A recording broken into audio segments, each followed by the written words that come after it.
Dear friends in Christ Jesus, Gospel of Luke, chapter 1, verse 38. And Mary said, Behold the handmaid of the Lord, be it unto me according to thy word. And the angel departed from her. Gospel of Luke, chapter 1, verse 45. The great proclamation from Elizabeth.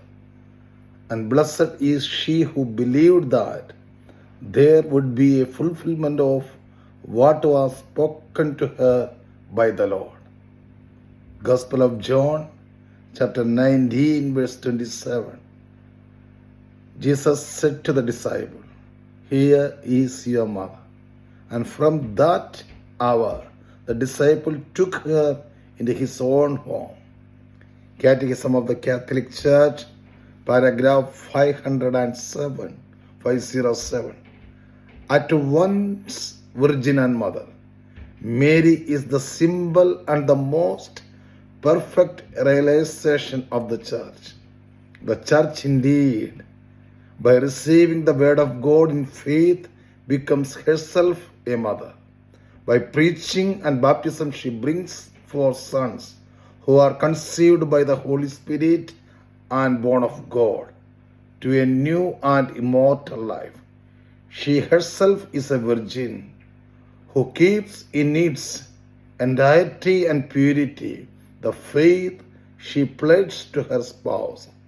And another beautiful quote from St. Augustine.